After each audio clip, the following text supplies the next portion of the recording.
हमला ना करते तो ईरान हम पर हमला कर देता, हमला ना करते तो जल्द ईरान के पास एटम बम होता। अमेरिकी सदर Donald Trump round table conference से खिताब कर रहे थे। कहा, ईरानी क़यादत को तेज़ी से ख़त्म किया जा रहा है। ईरान में 47 साल से जारी कत्लेआम को रोका। हम ईरान के मामले में बहुत मजबूत पोजीशन में हैं। सूरत हाल को 10 में से 15 नंबर दूंगा। ईरान के मिसाइलों और लॉन्चर्स का सफाया किया जा रहा है।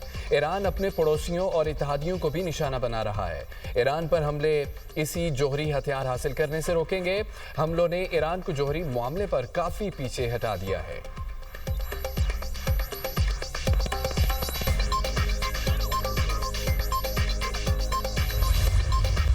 अमरीका, इसराइल और ईरान की जंग बहरे हिंद तक पहुंच गई। अमरीका का आबदोज के जरिए ईरानी बहरिया के जंगी जहाज पर हमला, 87 अफराद जाम बहक, लाशें निकाल ली गईं। 32 जख्मी सेलर्स अस्पताल मुंतकिल। एंटीशिप मिसाइल और जदीद हथियारों से लैस ईरान का जंगी जहाज डूब गया। ईरानी जंगी जहाज भारत में मशक़ें मुकम्मल करने के बाद ईरान वापस लौट रहा था, जिसे श्रीलंका के करीब निशाना बनाया गया। श्रीलंकन वज़ीर ख़ारजा कहते हैं जहाज पर 180 अफराद सवार थे। अमरीकी वज़ीर दिफा ने भी हमले की तस्दीक कर दी। कहा, ईरानी जंगी जहाज को निशाना बनाकर डुबो दिया गया।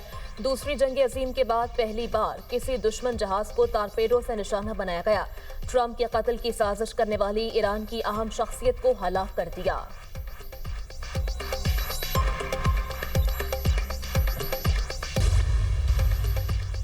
भारत से आने वाले ईरानी बहरी जहाज पर हमले के बाद नरेंद्र मोदी पर तनकीद। कांग्रेस रहनुमा पवन खेड़ा का कहना है कि ईरानी बहरी जहाज को भारत ने मदऊ किया था। भारत का अपने खिते में अब कोई असर व रसूख बाकी नहीं रहा।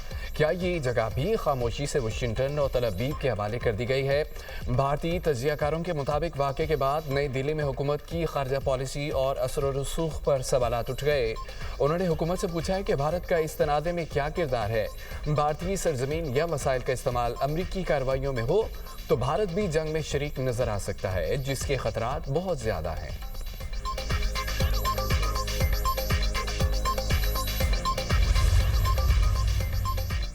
ट्रंप को ईरान जंग पर अमरीकियों की हिमायत हासिल है। तर्जुमान व्हाइट हाउस कैरोलिन लेविट का कहना है कि स्पेन अमरीकी फौज के साथ ताउन के लिए रजामंद है। फिलहाल ईरान में अमरीकी बरी अफवाज दाखिल करने का इरादा नहीं। आबनाए हरमस में ऑयल टैंकर्स के तहफ़्फ़ुज़ के लिए इक़दाम कर रहे हैं। ईरान को जौहरी हथियार हासिल नहीं करने देंगे। सदर ट्रंप तमाम अरब ममालिक के साथ राबते में हैं। स्पेन ने तर्जुमान व्हाइट हाउस के बयान की नफ़ी कर दी। कहा, ईरान के खिलाफ अमरीकी फौजी हमले में ताउन नहीं किया जाएगा। पॉलिसी में कोई तब्दीली नहीं की गई।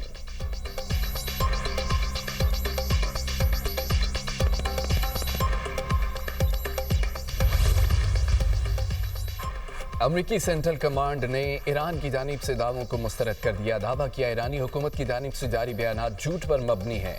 अमरीकी फ़ौज के इनखला अमरीकी बेड़े तबाह करने के दावे झूठ हैं। लड़ाका त्यारे गिराने 100 अमरीकी फ़ौजियों की हलाकत के दावे गलत हैं। अमरीकी फोर्सेज हर घंटे के हिसाब से ईरानी फ़ज़ाई हदूद में हमलों को बढ़ा रही हैं। फ़ज़ाई, ज़मीनी, बहरी ताकत के ज़रिए 20 से ज़ायद ईरानी जहाज़ तबाह किए जा चुके।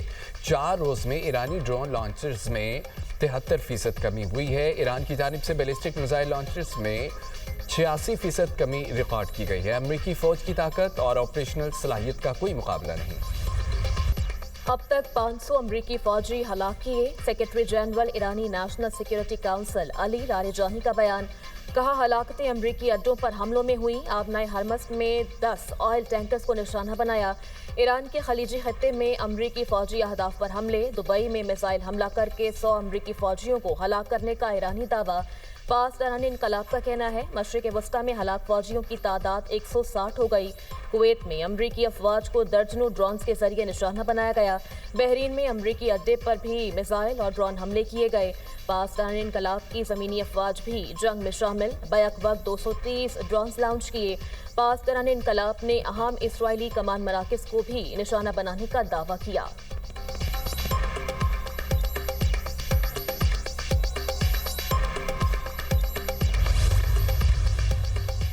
امریکہ اسرائیل اور ایران جنگ میں شدت، دونوں اطراف سے حملے جاری، ایران کا اسرائیل پر میزائل اور ڈرون سے نیا حملہ۔ پاسداران انقلاب کا کہنا ہے کہ اسرائیل کی جانب سے 40 سے زائد میزائل داغے ہیں۔ امریکی اور اسرائیلی جنگی طیاروں کی تہران کے مغربی علاقوں میں بمباری۔ ایرانی میڈیا کے مطابق تہران میں آزادی اسکوائر کے مغرب میں کئی مقامات پر بمباری کی گئی۔ اسرائیل نے مہرآباد ایئرپورٹ کے قریب علاقے میں تہران سر اور چتگر میں بھی حملہ کیا۔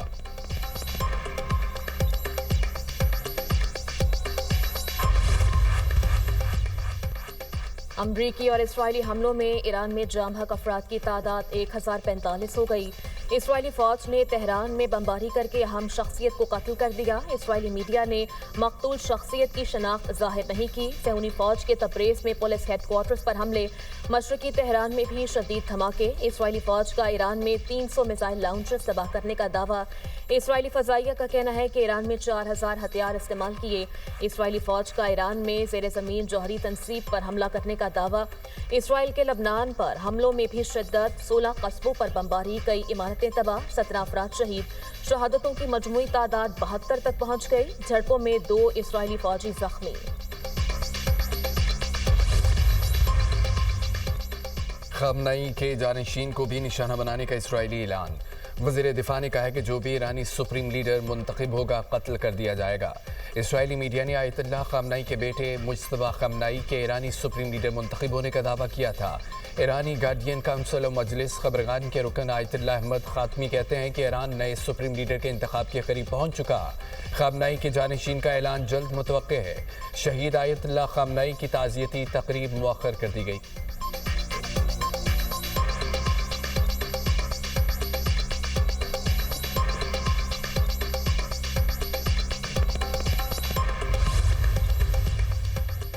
ایران سے فائر بیلسٹک میزائل نیٹو دفاعی نظام نے تباہ کر دیا۔ ترکی میں ایرانی سفیر کی طلبی، ایران سے داغے گئے بیلسٹک میزائل پر احتجاج ریکارڈ کرایا۔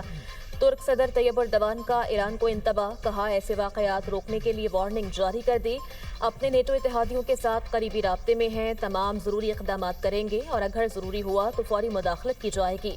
ترک وزارت دفاع کا کہنا ہے میزائل نے عراقی اور شامی فضائی حدود عبور کی، خطرے کو فضا میں ناکام بنایا گیا۔ ترک وزیر خارجہ کا ایرانی ہم منصب سے ٹیلی فونک رابطہ، میزائل فائر کرنے پر ایران سے احتجاج کیا۔ قطری وزیر خارجہ شیخ محمد کا بھی ایرانی ہم منصب عباس عراقچی کو ٹیلی فون، ایرانی حملوں پر تشویش کا اظہار، خلیجی ملکوں پر حملوں کی فوری بندش کا مطالبہ۔ ہالینڈ نے بھی ایران کے سفیر کو طلب کر لیا، ایران کے خلیج فارس کے ممالک پر حملوں پر احتجاج کیا۔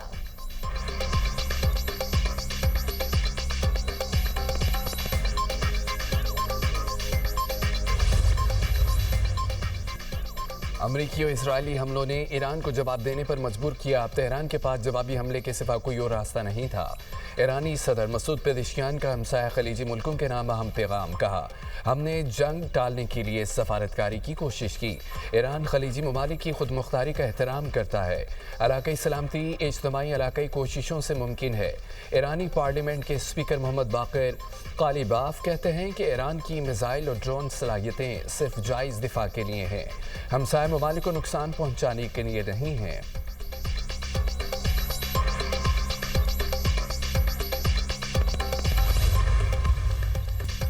کراچی میں ہیوی ٹریفک مزید 2 قیمتی جانیں لے گئی۔ شیرشاہ پل کے قریب نامعلوم ٹریلر نے موٹر سائیکل سوار 2 افراد کو کچل دیا۔ نوجوان زید جاں بحق، عبداللہ عباد اللہ زخمی ہو گیا۔ زید حافظ قرآن تھا، 2 روز قبل ہی تراویح میں قرآن مکمل کیا تھا۔ Super highway northern bypass cut کے قریب تیز رفتار ڈمپر نے موٹر سائیکل سوار میاں بیوی کو کچل دیا۔ شوہر جاں بحق، میاں بیوی زخمی ہو گئے۔ پولیس نے ڈمپر کو تحویل میں لے لیا، ڈرائیور فرار۔ شہر میں رواں برس ہیوی ٹریفک کی زد میں آ کر جاں بحق افراد کی تعداد 59 ہو گئی۔